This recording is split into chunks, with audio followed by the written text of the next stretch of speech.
Hey everyone, it's Ben Hardy here, and in today's video I'm going to be talking about some of the tricks that I used as a salesman to convince people to purchase cars. And if you hear some scoffs in the background, it's my wife questioning if she should have married someone who would use such dirty tricks with car customers. But anyways, as always, if you want to save time and money the next time you purchase a car, link to my car buying guide in the description down below. And if you see more content just like this, then I recommend you subscribe because I post these videos every single day. Let's get into it.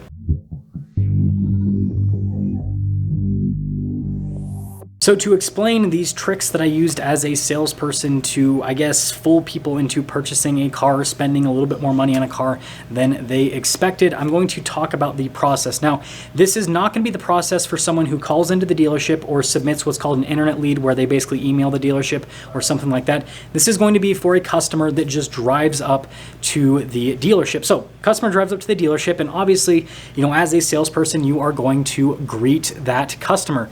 And the main objective was to get that customer to go inside the dealership, because the second that they're inside the dealership, that is the same second that you are able to get control of the situation. And so what I would do is I get the customers to go inside, and there's a number of ways to do that, but the easiest way is I would literally just say, hey, follow me, and I would just start walking. And you'd be surprised, like, people would literally they'd just follow me into the dealership. Like, it was that simple. So sit down, and the next thing that I would do is I would take notes with the customer. So I would ask them things like, hey, what vehicle you're looking into, what's your budget on the vehicle, whether it's cash or finance. So if it's finance, right, what's the payment on the vehicle? And oh, you're financing, so what's your credit like? Are you planning on trading anything in, or are you just adding a vehicle? And what features are a must-have for you? And this wasn't really on the trick side of things. This was more just to figure out what this person's budget was, and what vehicle they wanted, and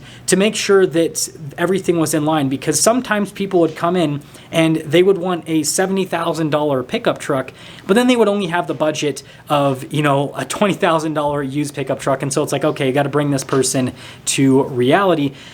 But once that ended, then things started to get more into the quote unquote trick side of things. So would find out this person's budget and everything, and then I would show them the vehicle that worked within that budget. And a lot of the times people would actually already have a vehicle picked out, and they would know that that vehicle would work within their budget because they would have a pre-approval from a credit union. And I actually really liked it when it was set up that way, because it made my job a lot easier, because then I wouldn't have to bring these people down to reality because they were already in reality. You'd be surprised how many people don't know how much car they can't afford. So we'd go and look at the truck, and what I would do is I would make sure that I would pull out this, and I'm saying truck because I mostly sold trucks, but other cars as well. I would make sure that this vehicle was like out in its own area away from all the other vehicles, so it kind of looked special, right? And I would go through and show them all the features. If you guys have watched the YouTube reviews that I post on the main channel, that's pretty much the exact same walk around that I gave a customer when I was a salesman. Now, obviously those videos are edited, so it's a little bit quicker and a little bit different, because my walk-arounds with customers would be somewhat personalized, but basically show them all the features on the vehicle. And then whenever I had a test drive situation pop up with the customer, I would always go on the test drive with the customer so that I could explain the benefits of features as they're driving, and obviously, kind of hype up the car. And then once we came back from the test drive, I would know if that customer really wanted to buy that car or if they were not really interested. If I felt they weren't interested, then I would kind of poke and prod and kind of figure out what they didn't like, so then I could put them onto a vehicle that they would become interested in. And I would just do this trial and error system where I would continue to show them vehicles until I landed them on something that I knew that they loved. And once that was the case, then it's like we pull back on the dealership, and what I would try to do is make sure that this customer pulled that vehicle next to the vehicle that they came in on, especially if they're going to be trading that vehicle, so they can see them next to each other, because then this is another psychological thing to make it so that person goes, oh, this new vehicle is way nicer than what I'm driving currently, so I should trade it in. And then the other trick that I would use is I would make sure that their vehicle and the vehicle that I'm selling them are also in view of where we're going to be working the car deal in the dealership, so they can constantly just look at the vehicle and go, man, I should really trade in because that's a lot nicer than my vehicle. So we go into the dealership, and depending on how the person was planning on paying for the vehicle would determine the next interaction. So I would go into my manager and get a worksheet for the vehicle. If it was a cash deal, it was pretty straightforward. It would just basically have the, if it was a new vehicle, the MSRP of the vehicle, and then if there were any discounts, sales price, tax, title, license, all that. There was nothing like hidden on the worksheet. It was actually just like all in front of you, which I really appreciated as a salesman because it made everything pretty straightforward. And so I just take that out, and it's like, here, this is it. And if the person tried to negotiate anything off, then what I would tell them is what I told them from the start, that, hey, I'm just going to give you the lowest price up front, and if you don't like it, then that's it. And I would just continue with that. And again, people would just sign on it. Now, at this point, some of you might be going, well, Ben, were you giving people bad deals? And at the time that I worked in the car business and for the brand that I worked for, it was pretty competitive.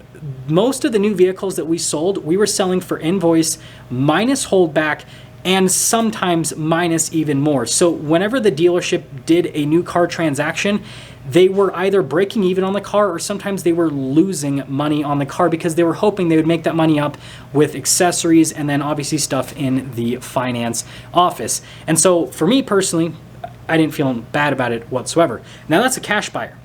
If we move over to a finance buyer, this is where things were a little bit different, and this is where some of the quote-unquote tricks come in. And this is what a lot of modern salespeople use, because what you'll hear on YouTube is the whole Foursquare situation, and that's not really what happens anymore.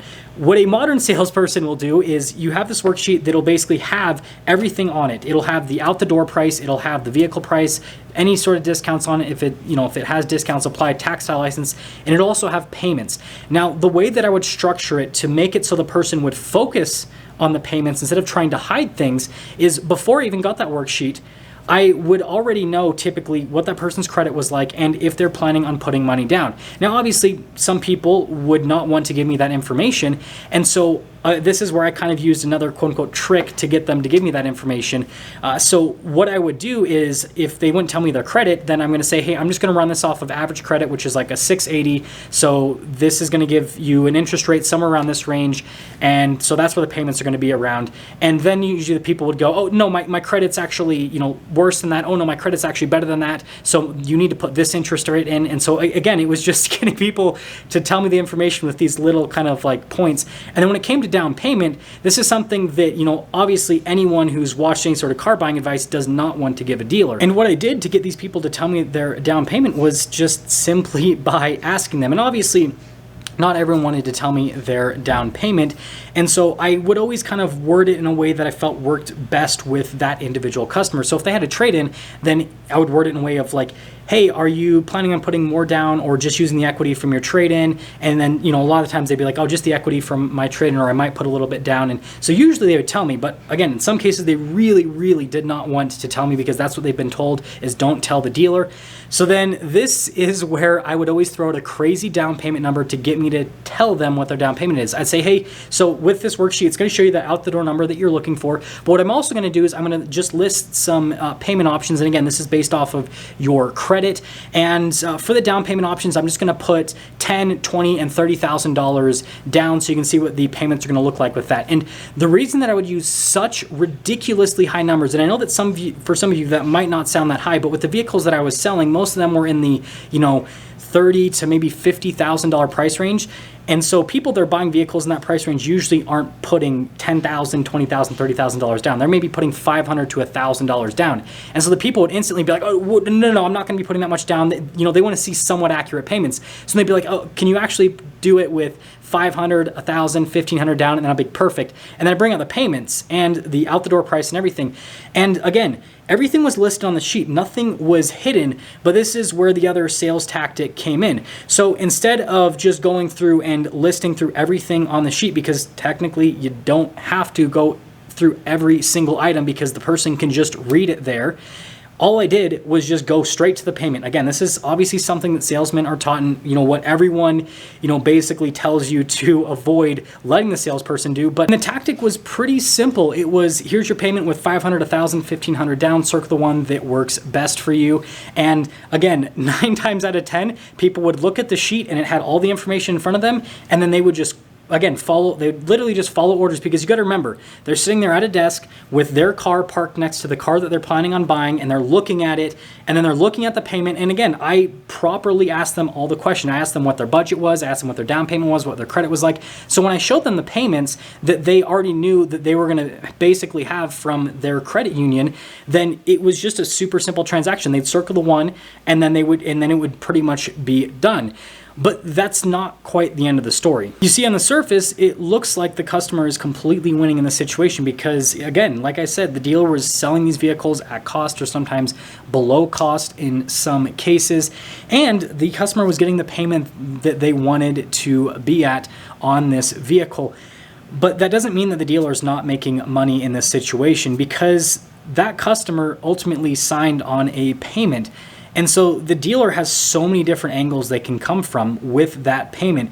That payment might not actually have the interest rate that that customer qualifies for. And so since the dealer slightly jacked up the rate with that payment, that means that they can put some product into that payment and then send everything over to the lender. And what you might hear is the customer goes back, and then the finance manager goes, "Great news, I got you this warranty and your payment doesn't go up whatsoever." But the customer ultimately was paying for the warranty.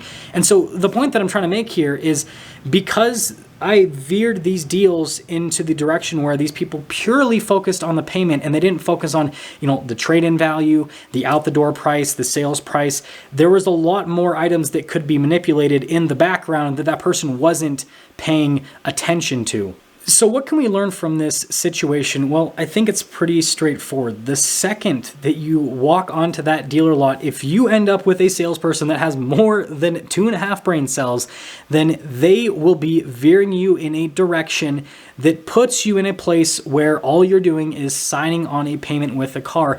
And again, it doesn't start at the write-up. It starts at the second that you enter the dealer. They're going to be displaying the car in a certain way. And if they're smart, they're going to be going on the test drive with you and talking about certain things about the vehicle. They're going to be putting as much value into the vehicle. And most of this stuff isn't shady, or it's not like, scammy or anything like that. It's just smart sales tactics. Like, you could use a lot of this stuff to help you sell stuff outside of the car industry.